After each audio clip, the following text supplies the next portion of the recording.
Second grade Smarties, and welcome to Wit and Wisdom Module 3 Civil Rights Heroes Lesson 22. Today, our content framing question, or our pizza bite question, is what is the essential meaning of the story of Ruby Bridges? So, what we are going to be doing is we are going to be exploring the actions of Ruby Bridges. So, thinking about her actions, her feelings, and her thoughts and how she faced injustice. So, what were her actions when she was facing injustice? So, we are going to look at 3 different sections of the text. And my goal for you is to think of 3 words from each section of the text that describe how Ruby acted when facing injustice. All right, so let's look at this first example together. The white people in the neighborhood would not send their children to school. When Ruby got inside the building, she was all alone except for her teacher, Mrs. Henry. There were no other children to keep Ruby company, to play with and learn with, to eat lunch with. But every day, Ruby went into the classroom with a big smile on her face, ready to get down to the business of learning. She was polite and worked well at her desk, Mrs. Henry said. She enjoyed her time there. She didn't seem nervous or anxious or irritable or scared. She seemed as normal and relaxed as any child I've ever taught. So Ruby began learning how to read and write in an empty classroom, an empty building. I want you to tell me in the Ed puzzle, what are 3 actions of Ruby even though she's facing this injustice? What does she still do even though people will not send their children to school? What does she do? Tell me in the Ed puzzle. It tells us that she went to the classroom with a big smile. She was ready to learn. She was polite. She enjoyed learning. She was not nervous or anxious, and she was relaxed. What does that tell us about Ruby? What does that tell us about her character? It tells us that she doesn't give up. It tells us that she loves learning, that she has a growth mindset. Let's move on to the next section. Sometimes I look at her and wonder how she did it, said Mrs. Henry. How she went by those mobs and sat here all by herself and yet seemed so relaxed and comfortable. Mrs. Henry would question Ruby in order to find out if the girl was really nervous and afraid, even though she seemed so calm and confident. But Ruby kept saying she was doing fine. The teacher decided to wait and see if Ruby would keep on being so relaxed and hopeful, or if she would gradually begin to wear down, or even decide that she no longer wanted to go to school.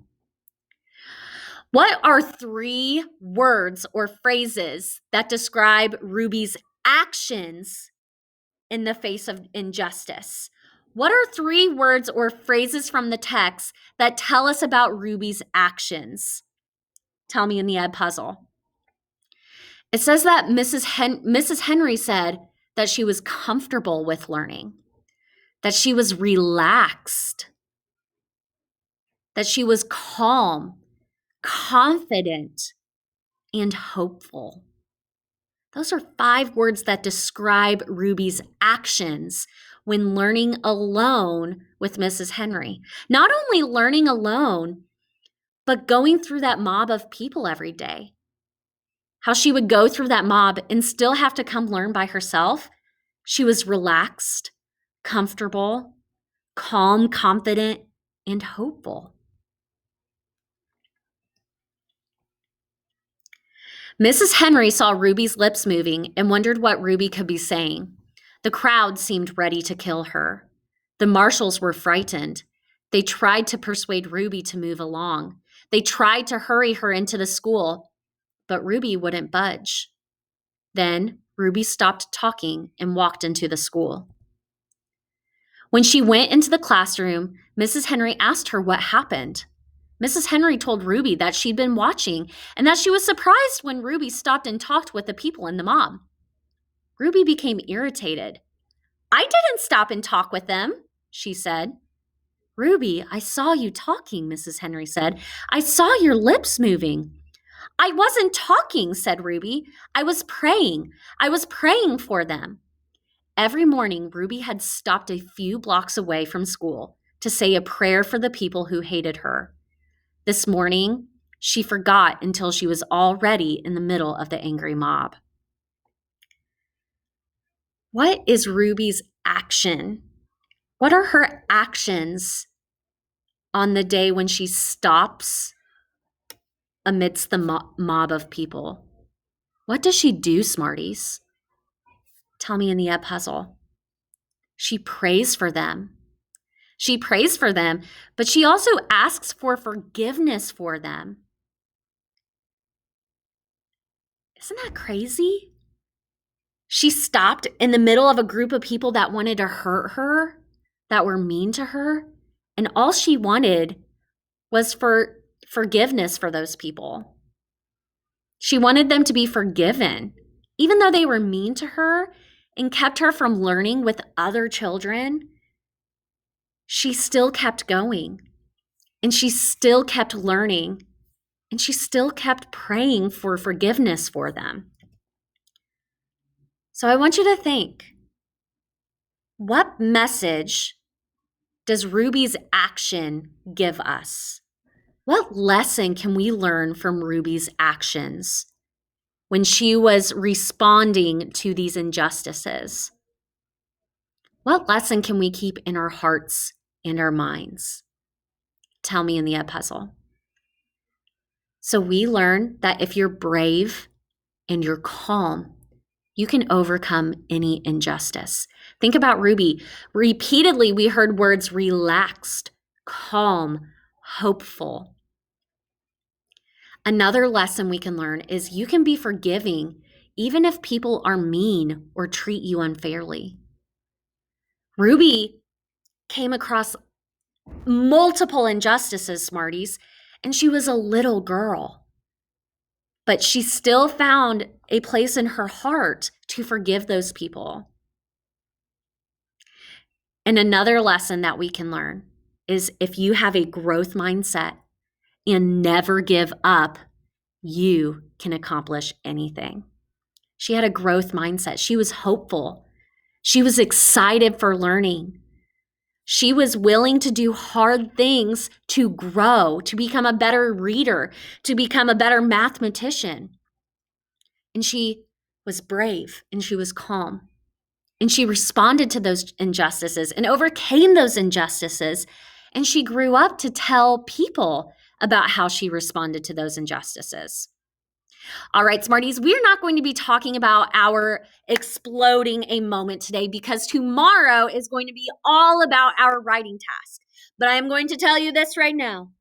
I need you to get your scape chart from yesterday's lesson, and I need you to have that ready for tomorrow because we are going to be exploding the moment where Ruby stops in the crowd. So get your scape chart from yesterday's lesson and be prepared to use it to organize your paragraph in a first-person narrative and to also talk about what Ruby was thinking, feeling, and doing. All right, Smarties.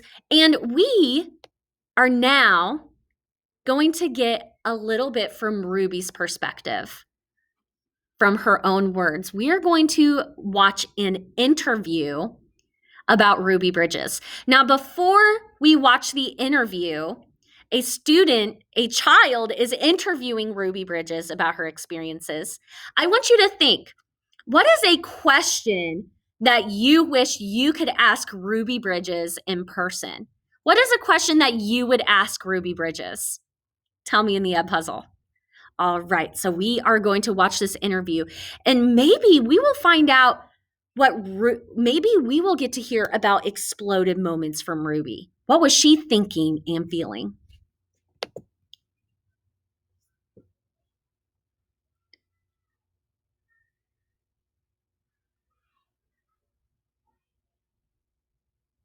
How did you feel when your parents told you they're going to send you to an all-white school? Actually, my parents didn't tell me that. The only thing that my parents said to me about attending a different school is that I was going to be going to a new school and that I should behave myself. You must have been afraid as you walked to school through a mob of angry people shouting at you. Were you aware of the danger? How did you overcome your fear?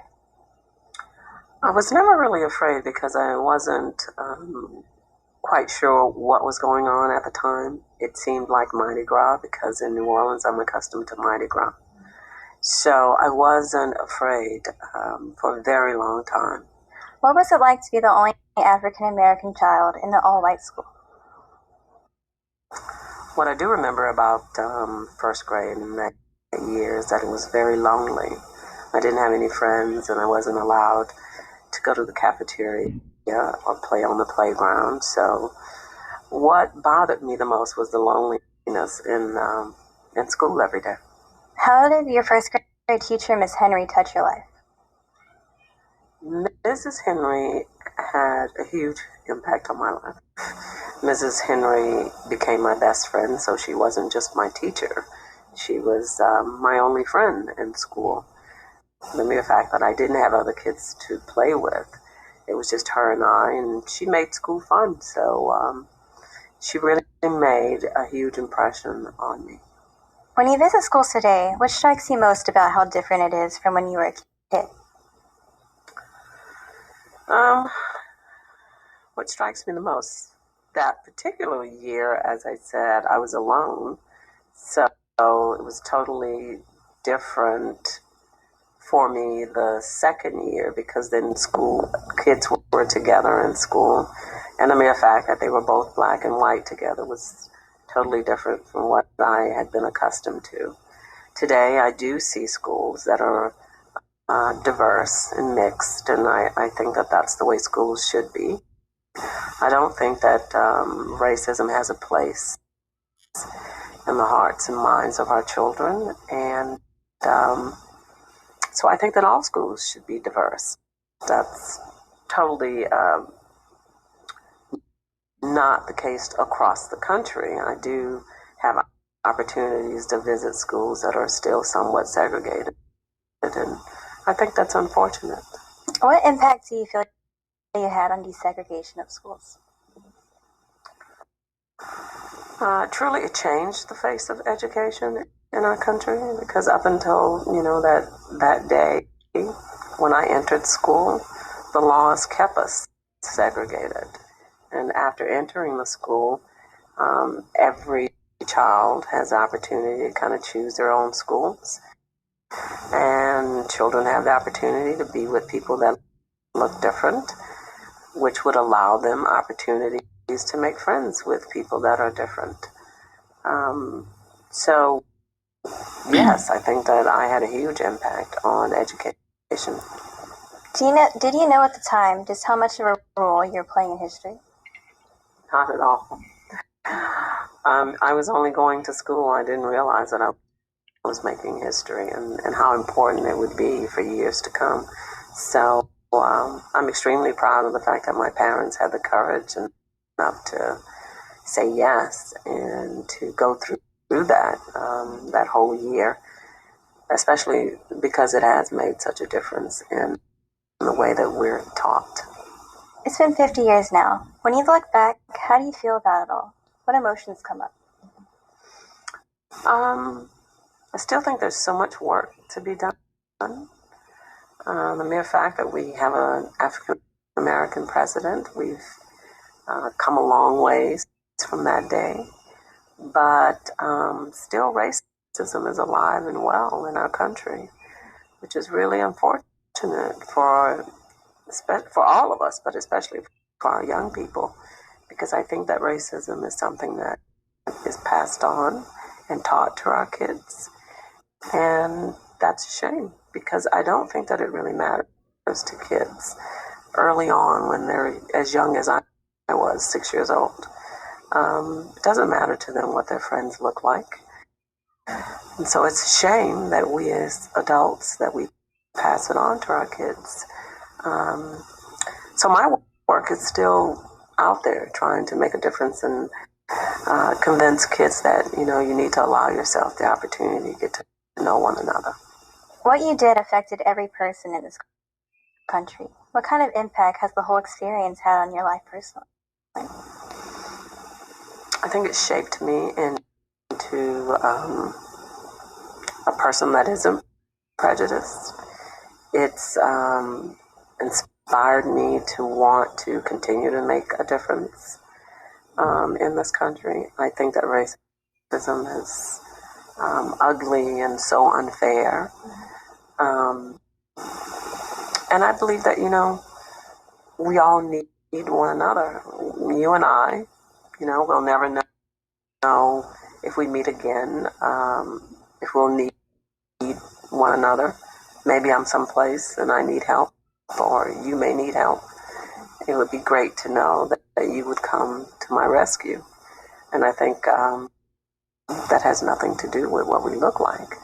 It has everything to do with what we're like inside, whether or not you'll choose to help me. And that is a message that I want to continue to pass on to kids. What do you hope students of today learn from your experience of 50 years ago? I hope that they take heed to my message, understand my story and what I went through and why. I think once they understand that and relate it to their own lives, that hopefully it will help us to move closer to one another and rid our country of racism. All right, Smarties. So, I want you to think. That video was made 11 years ago. So Ruby Bridges, when she made that video, was 56 years old. She would now be 67. Think about her experiences. She said that when she first was going to that school, she thought it was Mardi Gras. She thought it was like a party. But then she started to realize how lonely it was. She started to realize how sad this situation was, that racism was. But she learned from it. And she continues to tell people today about looking at someone's character and not the color of their skin. Thinking about being judged by who we are inside, not being judged by what we look like on the outside. Wow. There's a lot to learn from Ruby Bridges and her experiences. And she responded to injustice with bravery. All right, Smarties, let's wrap up this lesson with a deep dive. So yesterday we talked about rearranging phrases and sentences to make them more interesting. Today we're going to talk about starting sentences with adjectives and adverbs to give our sentences variety, to change them up a little bit to make them interesting. So let's look at an example of that. Confidently, Ruby walked into the school with her head held high. What type of word is confidently? Is confidently describing a noun, or is it describing how Ruby did something? So is it an adjective or an adverb? Tell me in the puzzle. Confidently is an adverb. It tells us how Ruby walked. So this sentence starts with the adverb. It makes it more interesting. It tells us how Ruby walked. Let's look at another example. Worried, Mrs. Henry watched Ruby out the window. What kind of word is worried? Worried describes a feeling. Is that describing a noun or is it describing a verb? Tell me in the puzzle. Worried is describing Mrs. Henry, so it is an adjective. So we started the sentence with an adjective. Mrs. Henry worriedly watched Ruby, or worried Mrs. Henry watched Ruby out the window. We also add these commas after the adjective in the adverb to break it up a little bit. Worried Mrs. Henry watched Ruby out the window. So here's what we are going to do. We are going to practice starting sentences with either an adjective or an adverb. Remember, adjectives describe nouns or feelings that people are experiencing. Adverbs are words that describe how a verb is done. Remember, adverbs usually end in ly. So let's look at an example and see if we can figure out what the adjective or the adverb is. Ruby went to the school eagerly each day. Ruby went to the school eagerly each day. Now I'm going to give you a hint. There is an adverb in this sentence. In the ed puzzle, I want you to tell me what the adverb is in this sentence. Tell me in the ed puzzle. So eagerly tells how Ruby went to school. Eagerly is an adverb. Notice that ly. So we can use this adverb and place it at the beginning to give our sentence more variety. So we could say it like this: eagerly, Ruby went to school each day. It still tells us how Ruby went to school. So let's see if we can figure this out. I have 3 sentences that we are going to readjust to figure out how we can take an adjective or an adverb and put it at the beginning to give our sentence variety. The Marshalls watched Ruby frightened. Okay? The Marshalls watched Ruby frightened. What word describes the Marshalls? Not what the Marshalls did, but what were the Marshalls feeling in this sentence? They were frightened. Frightened is an adjective. So I'm going to underline that. Now remember, we are practicing using adjectives and adverbs at the beginning of sentences to give our sentences variety, to change it up a little bit. So I would say frightened, the Marshalls, not Marshalls, the Marshalls watched Ruby. I'm giving my sentence variety. And I also need to make sure to add that comma. It puts a little breath before we finish the sentence. All right, let's look at the next sentence. Dr. King spoke bravely to the crowd of people. Dr. King spoke bravely to the crowd of people. In the ed puzzle, I want you to tell me what is the adverb in that sentence. Dr. King spoke bravely to the crowd of people. Tell me the adverb in ed puzzle.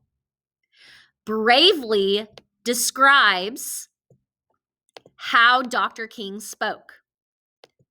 So in the ed puzzle, I want you to move the word bravely to the front of the sentence. I want you to start the sentence with the word bravely. So you are rewriting this sentence, but starting it with the adverb. Go ahead and do that in the ed puzzle.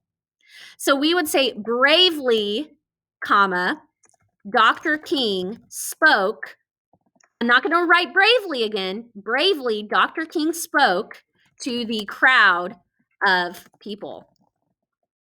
I am just adding variety to my sentence, Smarties. I know I'm saying that word over and over again because it is important. I am repeating that word because it is important. We want to make our sentences exciting. We don't want to make them the same. So when we add adjectives and adverbs to the beginning of a sentence, it gets our reader and our listener an idea of what our subject is feeling or thinking and how our character or subject is doing something. All right, and our last sentence. Ruby's mother watched her walk to the school nervously. In the ed puzzle, I want you to tell me, how did Ruby's mother watch her? How did she watch her? Tell me in the ed puzzle.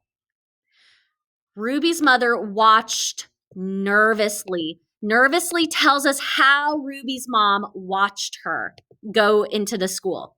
So we are going to be starting our sentence with that adverb. So in the puzzle, I want you to write the sentence, but start it with the adverb. Go ahead and do that in the ed puzzle. So it would look like this. Nervously, Ruby's mother watched her walk, to the school. And I'm not going to write nervously again because we already started our sentence with that adverb. All right, Smarties. So here's the challenge for our writing task for tomorrow. You are going to try to find a way to start a sentence with an adjective or an adverb. All right, there's your challenge. And that is it for our lesson today. Remember to keep that growth mindset, Smarties. Good learners do hard things. And I will see you very soon with another lesson, a writing lesson to be precise. Happy learning, Smarties.